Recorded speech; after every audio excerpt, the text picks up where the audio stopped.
देखो हमारा 1 नंबर प्रश्न है। प्रश्न नंबर 1 क्या बोल रहा है? संख्या 5,09,04,988 को अंकों में लिखने पर प्राप्त होता है। 5,09,00,000, देखो इसको लिखना है, अंकों में लिखना है, शब्द में दे रखा है 5 करोड़ ऐसे लिखा जाता है 5 करोड़। उसके बाद में 9 लाख लिखना, 9 लाख 09, 9 लाख लिखा गया। उसके बाद में लिखना है 4,000, 4,000 कैसे लिखेंगे? 4,000 हो गया। उसके बाद में कितना लिखना है? 988, ये लो 988। तो ये पूरा नंबर क्या बन गया? 5,09,04,988।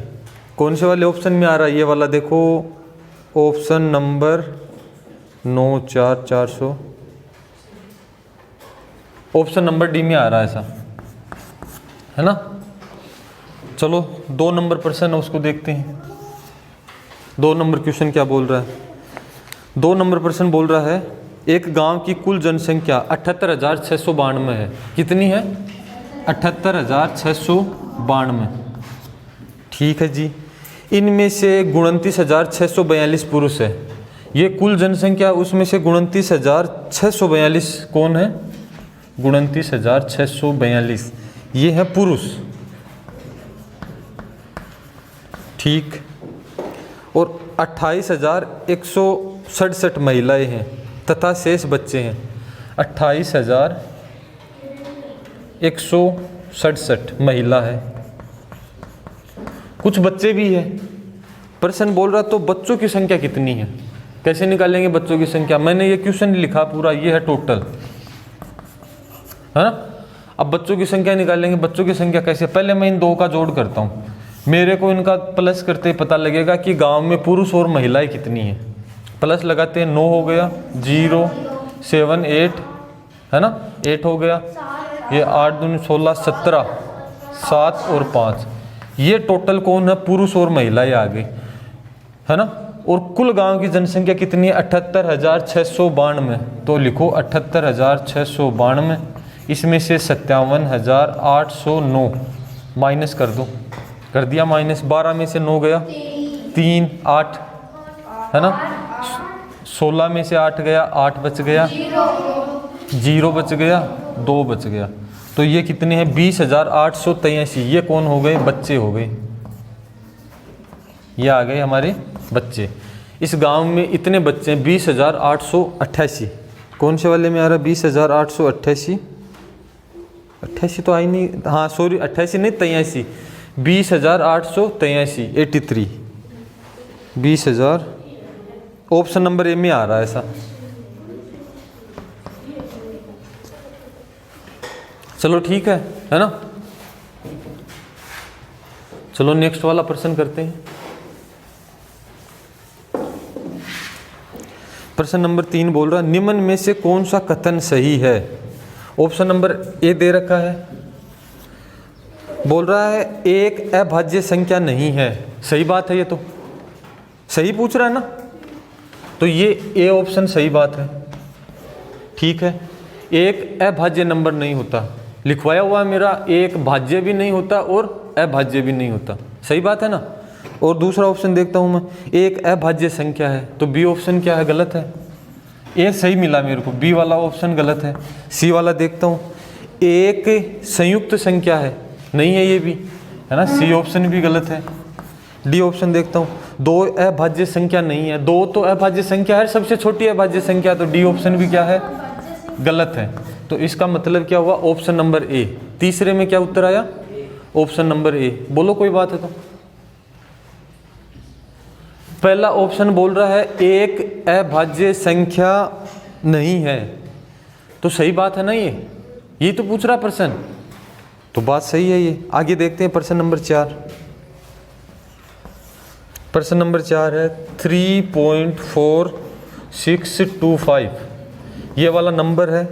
2 का स्थानीय मान पूछ रहा है। देखो इसका 2 का स्थानीय मान पूछ रहा है, तो कितना हो जाएगा? 2/1000। क्या ऐसा ऑप्शन में मिल रहा है? देख लेता हूँ मैं, 2/1000, 2/1000 ऑप्शन नंबर सी में मिल रहा है। तो ये इसका हो गया, चौथे का। चेक करते जाना है साथ साथ में, है ना। नंबर देखो, और गलत हुआ तो कौन सा वाला नंबर का गलत हुआ, है ना, ये भी बताना है। देखो यदि 23,200 डिवाइड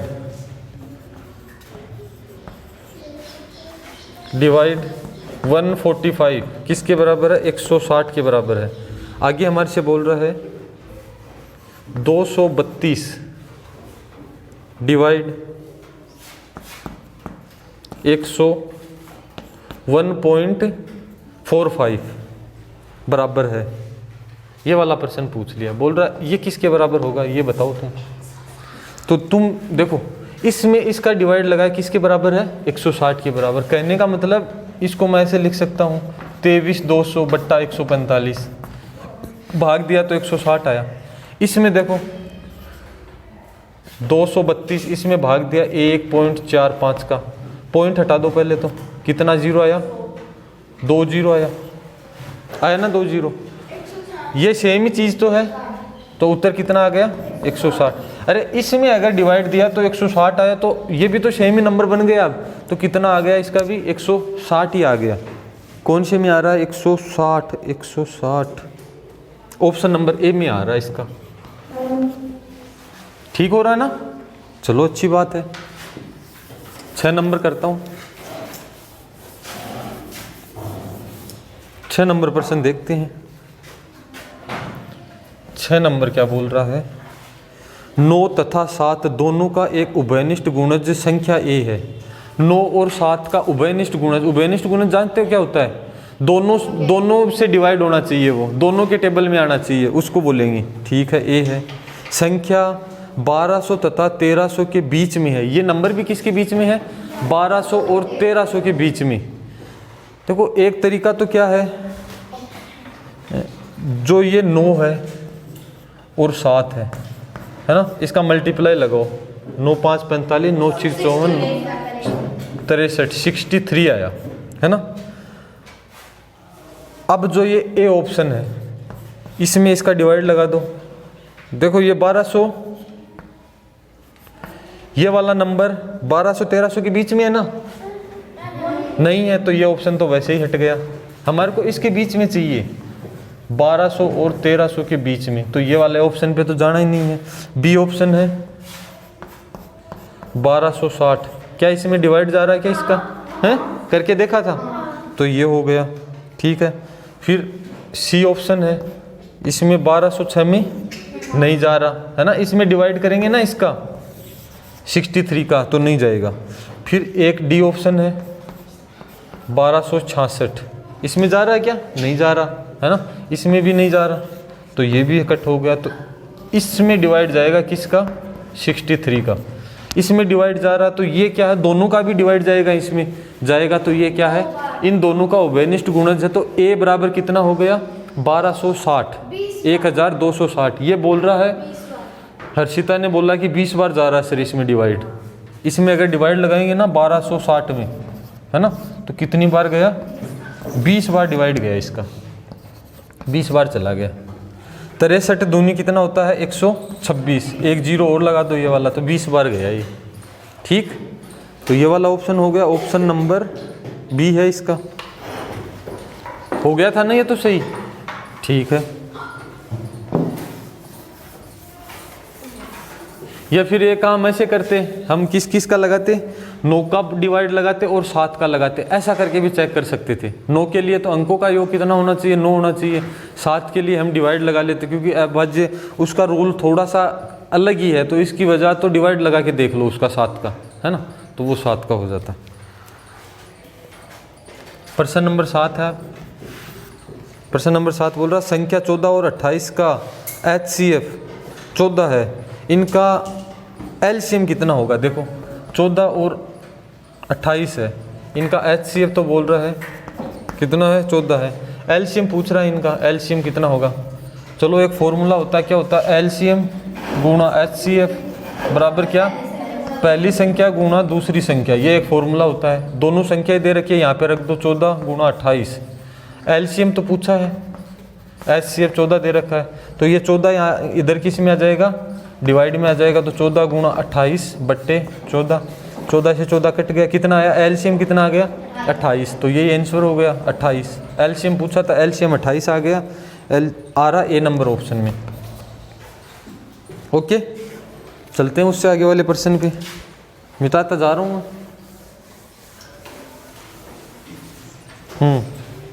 आगे का प्रश्न बोल रहा उस वर्ग का क्षेत्रफल कितना होगा जिसका परिमाप 8 है। देखो कोई वर्ग है, वर्ग का परिमाप दे रखा है 8 मीटर में है, मीटर में दे रखा है, तो 4 गुना भुजा के बराबर होता है ये, है ना।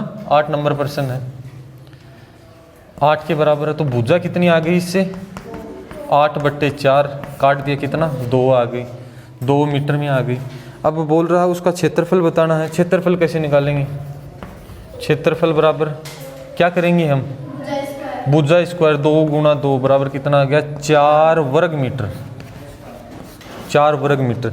इसमें दे नहीं रखा है ना ऑप्शन में, मैंने कटवा के करवा रखा है, पहले की बुक है काट के कर रखा है, इसमें ऑप्शन नंबर भी आ जाएगा, है ना 4। ठीक है, 10 नंबर पे आओ। देखो 10 नंबर क्या है? एक आयताकार पानी की टंकी के आधार पर आधार का क्षेत्रफल है, कितना है? 4500 वर्ग सेंटीमीटर। देखो आयताकार टंकी है, ऐसी कोई टंकी है, समझ गए हो तुम? ये वाला दे रखा है इसका क्षेत्रफल। इसका क्षेत्रफल वैसे क्या होता है? लंबाई गुना चौड़ाई होता है, समझना इस बात को। कितना दे रखा है? 4500 वर्ग सेंटीमीटर। ये वाला प्रश्न नहीं आ रहा तुम्हारे को, समझना इससे। आधार का क्षेत्रफल क्या होता है? लंबाई गुना चौड़ाई। आधार क्या होता है? नीचे फर्श को आधार बोलते हैं, लंबाई गुना चौड़ाई तो होता है उसका। तो ये कितना आ गया? 4500 वर्ग सेंटीमीटर। आगे पढ़ता हूँ फिर मैं। तथा इसमें भरे पानी का आयतन 3.6 घन मीटर है। अब इस टंकी में क्या है? पानी भरा हुआ है, पानी कितना है? 3.6 घन मीटर। क्या ये इसका आयतन नहीं दे रखा है क्या? ये सेंटीमीटर में है, वर्ग सेंटीमीटर में, और ये किस में दे रखा है? घन मीटर, घन मीटर में दे रखा है। आयतन नहीं है क्या ये बताओ पहले तो मेरे को, है ना आयतन, है ना। तो आयतन का ही फॉर्मूला लगाऊंगा मैं, लंबाई गुणा चौड़ाई गुणा क्या होता है? ऊंचाई होता है। ये किसके बराबर आएगा? 3.6 मीटर क्यूब के बराबर आएगा, या घन मीटर के बराबर आएगा। अब मेरे को देखो लंबाई चौड़ाई का गुणा पहले से ही दे रखा है, ये रहा यहाँ पर। बस फर्क इतना सा है कि ये इकाई किस में है? वर्ग सेंटीमीटर में, और मेरे को किस में चाहिए? मीटर में चाहिए। मीटर क्यूब में, मीटर में चाहिए ना, अरे वर्ग मीटर में चाहिए। 2 का गुणा लगाएंगे वर्ग में ही आएगा। मेरे को यहाँ पर सेंटीमीटर की जगह वर्ग चाहिए। तो देखो ये वाली चीज़ याद रखो तुम, मिलीमीटर, सेंटीमीटर, डेसीमीटर, बाद में मीटर नहीं हुआ क्या? मीटर ही तो हो गया, है ना। जब भी वर्ग की बात आती है तो तुम्हारे को बताया हुआ 100 का गैप चलता है इनमें, 100। अब देखो ये सेंटीमीटर है, इससे किधर जाना है? इधर जाना है, बड़ा जाना है। डिवाइड लगाऊंगा कितने का? 1000 100 का, 2 बार 100 का डिवाइड लगाऊंगा। ये वाला आ जाएगा मेरे पास, देखो 4500। इसमें 2 बार डिवाइड लगाऊंगा, 100 और 100 डिवाइड लगाते। अब ये किस में बन गया? मीटर में बन गया ये इकाई, सीधी सी बात है। गुणा में ले लूँ क्या? ऊंचाई बराबर कितना आएगा? 3.6। ये कट गया कितनी बार? 0.45 गुणा ऊंचाई कितनी आई? 3.6। आगे करता हूँ मैं यहीं पर। ऊंचाई अगर निकालना है मेरे को तो मैं क्या करूँगा? 3.6 बट्टे 0.45। तो पॉइंट हटा दो, ऊपर 10 लगा दो, 10 लग गया। ये तो 360 है, ये 45 है। देखो 45 से काटेंगे सीधा ही? 9 से काट दो, 9 5 45 40। कितनी बार गया? 8 बार। 8 उत्तर किस में आया? शाबाश, मीटर में आया। ये क्या आ गई? टंकी की ऊंचाई मान लो या गहराई मान लो। तो कितनी आई इसकी? 8 मीटर। ऑप्शन नंबर बी बन रहा है इसका, ऑप्शन नंबर बी। अब आया समझ में ये?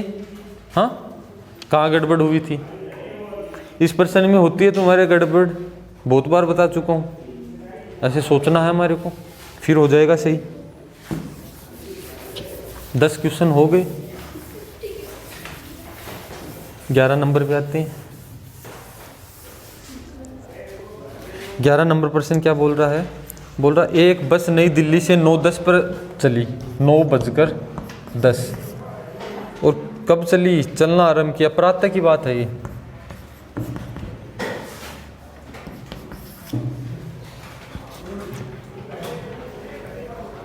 और 4:20 चंडीगढ़ पहुंच गई। 4:20 पर कहाँ पहुंच गई? चंडीगढ़। ये कब चंडीगढ़ पहुंच गई? 9 के बाद में 4:20 होता है ना, उस पे पहुंच गई, ऐसे बोल रहा है। तो पूरी यात्रा में कितना समय लगा? हम पहले क्या करेंगे, 11:60, उसमें से 9:10 क्या कर देंगे, घटा देंगे, माइनस कर देंगे, 2 घंटे 50 मिनट। ये वाला इसमें जोड़ देंगे, ये वाला 4 घंटे 20 मिनट, तो कितना आ गया? 70, 5 6 ही हुआ, 6 घंटे 70 मिनट हुआ। तो इसको मैं बोल सकता हूँ 7 घंटे और 10 मिनट। इतना टाइम लगा यात्रा में, 7 घंटे और 10 मिनट। Option number A. ऐसे किया होगा सबने, है ना? अच्छी बात है। 12 पे आता हूँ। 12 नंबर प्रश्न क्या बोल रहा है? एक ड्रम 2/3 भाग भरा हुआ है, 2/3 भरा हुआ। तुम बोलोगे सर टोटल 3 भाग है, 2 भाग भरे हुए हैं उसके, है ना? अब बोल रहा है यदि इसे पूरा भरने के लिए 50 लीटर पानी की आवश्यकता है ना? 50 लीटर पानी और डाल देंगे ना तो पूरी टंकी भर जाएगी, ऐसे बोल रहा है प्रश्न में। देखो टोटल 3 भाग है, 2 भाग भरे हुए हैं, तो खाली कितना? 1/3 भाग। ये किसके बराबर है? 50 के। तुम बोलोगे सर 1 भाग 50 के बराबर, 1 भाग 50 के बराबर। टंकी की धारिता पूछ रहा है। ड्रम के पानी की क्षमता कितनी है, मतलब ड्रम में कितना लीटर पानी आता है? 3 का बता दो। तो 50/1 गुणा 3, 150 लीटर। ये हो गया इसका।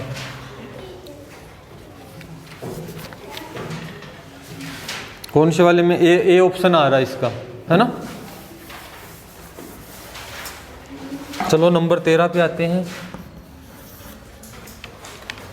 एक व्यक्ति साधारण ब्याज पर 2 वर्ष के लिए 20,000 उधार लेता है। 2 वर्ष के बाद में उसने ब्याज से 24,800 रुपये अदा कर दिए। ब्याज की दर बताओ। 20,000 रुपये उधार लिए, मूलधन है ये, 2 वर्ष समय है ना? बाद में 24,800 रुपये का भुगतान कर दिया। ये क्या है? मिश्र धन है। तो ब्याज कितना आ जाएगा? तुम बोलोगे सर मिश्र धन माइनस मूलधन तो ब्याज होता है, बोलोगे तो मिश्र धन माइनस मूलधन 4,800।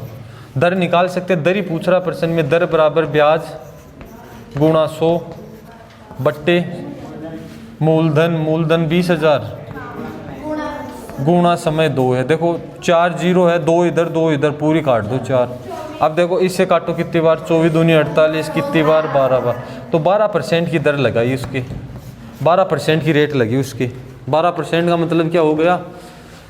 100 पे 1 रुपया, है ना? मतलब 2 रुपया सैकड़े का मतलब होता है 24%। तो 12% का मतलब क्या हो गया? 1 रुपया सैकड़ा। ठीक है।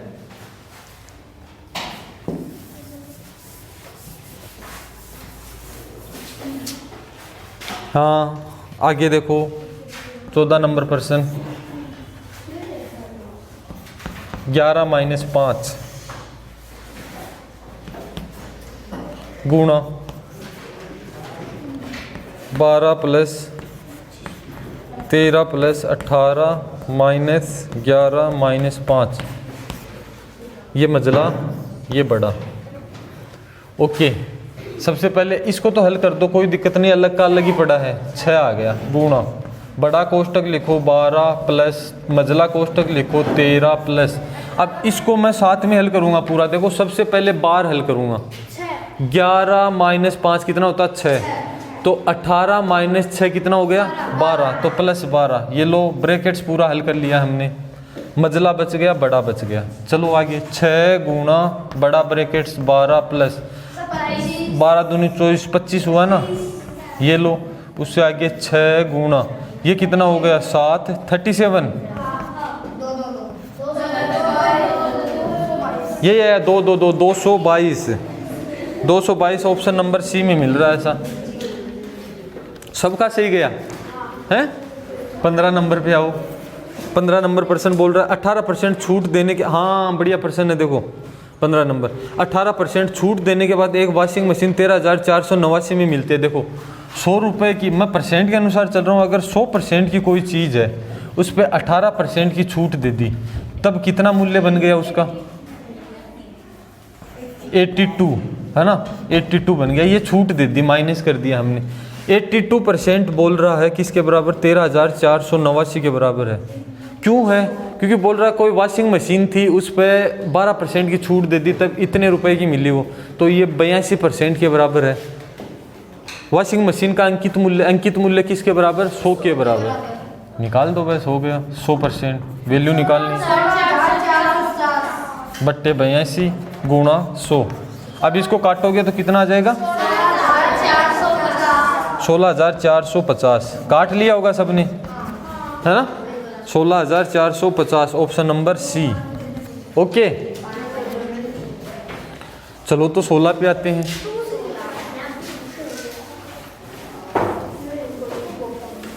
साथ साथ में काउंट करते रहना कितने कितने परसेंट सही हो गए हैं। 16 नंबर पे आते हैं। 16 नंबर परसेंट। एक बस 8 घंटे में 400 किलोमीटर की दूरी तय करती है। बस की औसत चाल 400/8। बस की औसत चाल क्या हो गई? 400/8। कितना हुआ? 8 पंजो 40, 50 किलोमीटर प्रति घंटा। 17 का बड़ा है क्या? हो जाएगा यहीं पर, हो जाएगा यहीं पर, हो जाएगा। 17 नंबर प्रश्न है। ये वाली बात आ गई समझ में? हाँ 17 नंबर देखो। चलो मैं मिटा के कर देता हूँ, एक फॉर्मूला भी चाहिए इसके लिए, है ना? देखो ये वाला प्रश्न है ना, आपको ऐसे सीधा ही बता रखा है। नहीं ये तो दूसरा प्रश्न है। 17 नंबर मैंने देखा वो वाला कि 5 मिनट लेट पहुंचता, 5 मिनट पहले पहुंचता, वैसा वाला प्रश्न नहीं, ये दूसरा प्रश्न है। 2 व्यक्ति प्रातः 7:30 बजे एक दूसरे की ओर चलते हैं, ऐसे चलते हैं। एक इधर से आ रहा है, दूसरा बोला मैं इधर से आऊँगा, चल दिए। 7:30 बजे चलना प्रारंभ करते हैं। यदि उनकी चालें 4 किलोमीटर प्रति घंटा और 6 है, ये 4 की स्पीड से चलता है और ये 6 किलोमीटर प्रति घंटा की स्पीड से चलता है। चल रहे हैं ये, है ना? एक इधर से आ रहा है, एक उधर से सामने से आ रहा है, चलने दो चलने दो। एवं प्रारंभ के उनके बीच की दूरी 25 किलोमीटर है। ये वाली दूरी भी है, ये यहाँ से चला, ये यहाँ से चला, तो बोल रहा है ये वाली दूरी कितनी है? 25 किलोमीटर है। ओके ठीक है। बोल रहा है वे कितने बजे आपस में मिलेंगी और चले कितने बजे थे वो भी लिख देता हूँ मैं, 7:30। सुबह सुबह पहले चल दिए थे, है ना?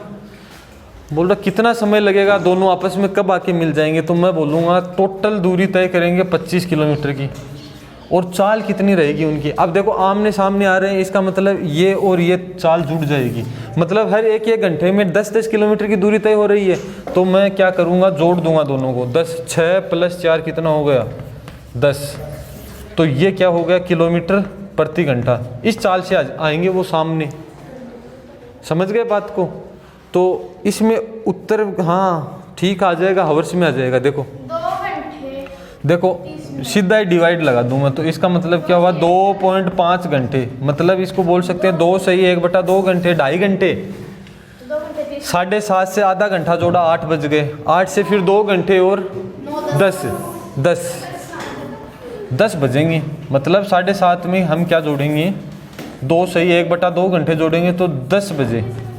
10 बजे मिलेंगे वो आपस में आके, बोलेंगे बोलो क्या हाल चाल है तुम्हारा, है ना? प्लान बना के चले थे ये, 10 बजे मिल जाएंगी। हुआ होगा, सबका ही सही हुआ होगा।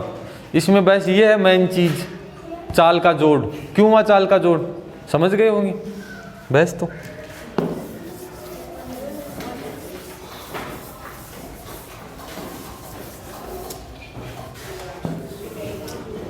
हाँ देखते हैं आगे, देखते हैं। देखो 18 नंबर प्रश्न, निम्न में से कौन सी 1.01 के समतुल्य 1.01? कई बच्चे पूछते हैं मेरे से ये वाला प्रश्न। ऑप्शन में परसेंट दे रखे हैं, इसको भी परसेंट बना दो, गुणा 100 कर दो, तो क्या आ गया? 101%। ए नंबर ऑप्शन। 19 नंबर इजी है क्या? छोटा सा ही है, चलो यहीं पर हो जाएगा। 19 नंबर बोल रहा है यदि किसी लीप वर्ष का पहला दिन मंगलवार है तो उस वर्ष का अंतिम दिन क्या होगा।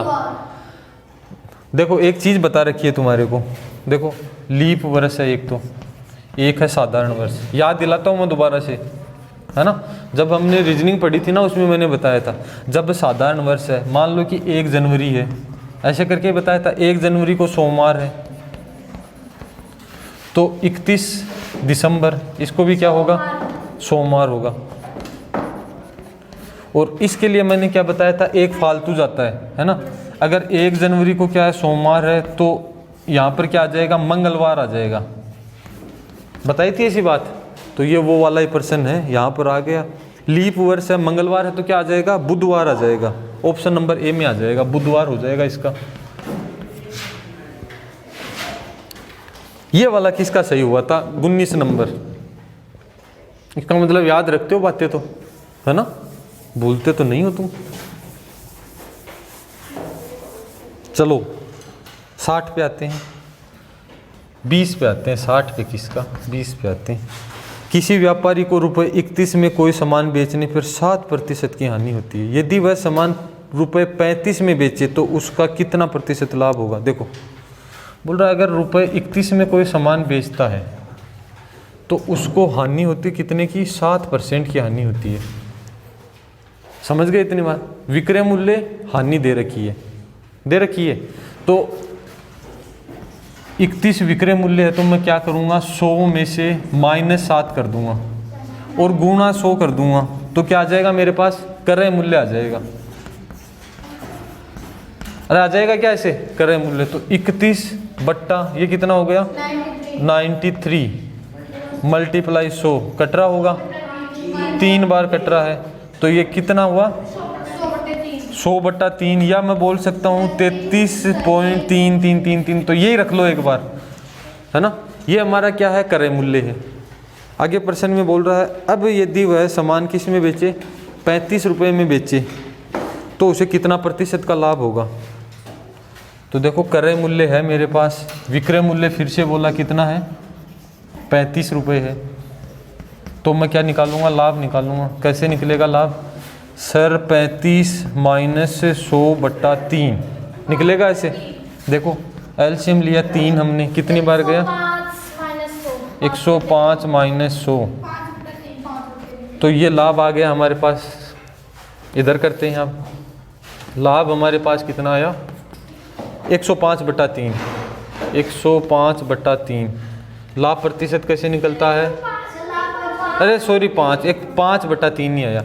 लाभ प्रतिशत कैसे निकलता, लाभ बट्टा क्रय मूल्य। क्रय मूल्य देखो ये रहा यहाँ पर 100, 3 ऊपर चला जाएगा और गुणा में 100। ये हमने ये नहीं काटा, इसका फायदा ही होगा। देखो 3 से 3 कट गया, 100 से 100 कट गया, कितना आ गया, 5% लाभ हो गया। 5% लाभ आ रहा ऑप्शन नंबर सी में। ये कितनों का हुआ सही, ये कितनों का हुआ सही,